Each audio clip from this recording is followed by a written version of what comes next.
and good day. I am Chris Palmer with ChrisPalmerMarketing.com, and in today's Shopify search engine optimization video, what I'd like to share with you in this part 1 video is how you can optimize and structure your Shopify store in order to get the best SEO results.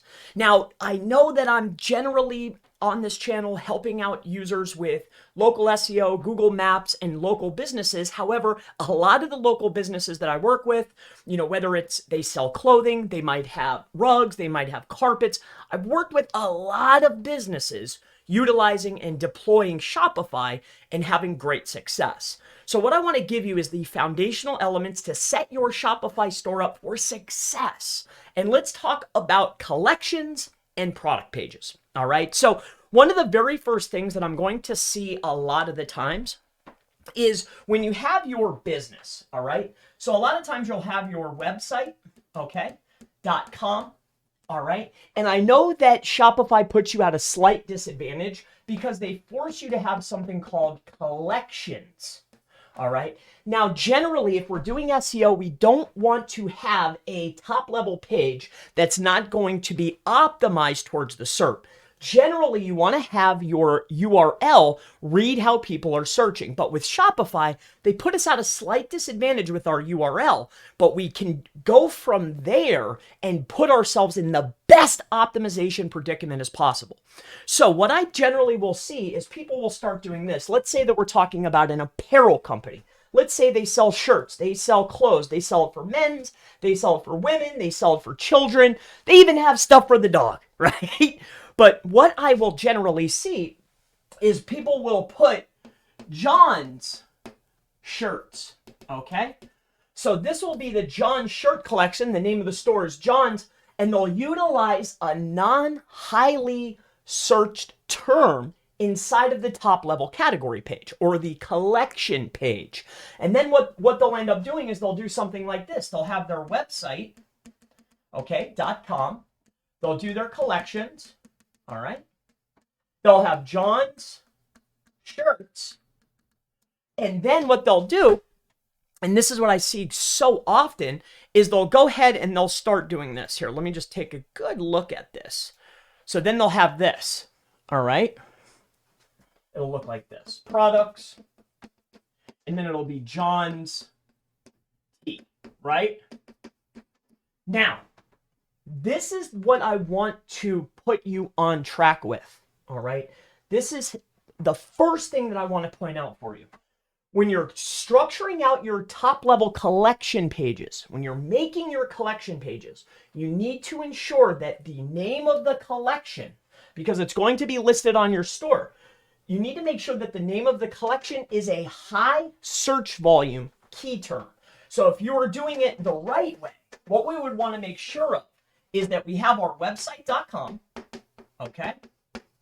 Then we have our collection, all right? Or collections, actually. And then we'll have men's t-shirts, okay? Because then when we start having our men's t-shirts, we can start having our product pages like this. Website.com, okay? We'll have our collection. We're talking about our men's t-shirts, men's t-shirts, right? Remember, we're staying high volume. We're saying very high volume. Then we'll have our product, and then it'll list out the type of t-shirt. And you want to make sure that whatever this product name is, try to keep it specific so you don't mess up the store, but also keep search intent and the actual volume of your search terms. Like nobody knows what Josie's or Johnny's t-shirt is, but they know what a men's black small is. All right. When they're on the store, you can give all of the different dynamics of your branding and who you are and what you do and what you stand for. But when we're talking about structure, we want to keep it hyper focused and specific on the primary keywords and the overall product. So t-shirt, black, right? Small, medium, large, you'll have different SKUs. All right. So this is the big one that I see so often. We need to make sure that we're keeping the phrases that we're searching for hyper specific to the overall search volume and what people are looking for online. All right.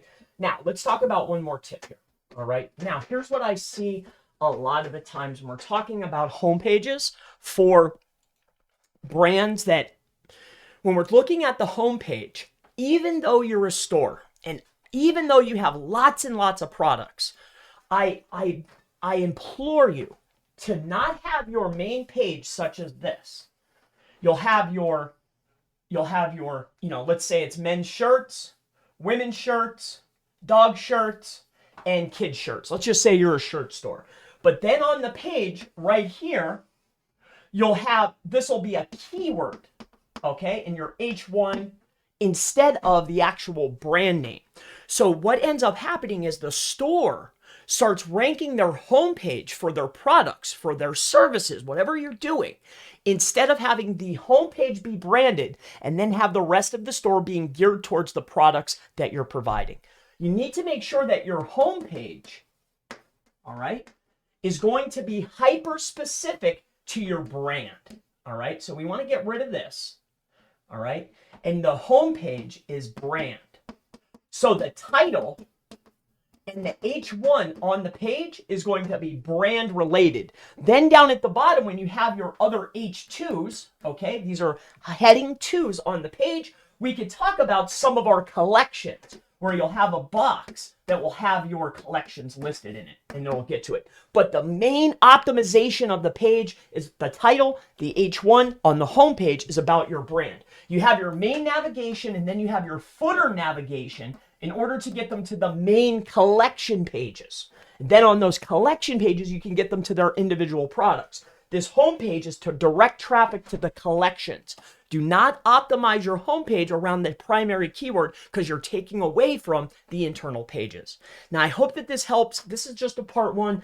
This is some of the little tips that I've been seeing consistently. I hope that this helps you out. If you have any other questions related to Shopify, local SEO, ads, anything at all, never hesitate. Go ahead and ask in the section below. And I always look forward to seeing you in the next Shopify search engine optimization video. I'll see you in the next one. Bye-bye.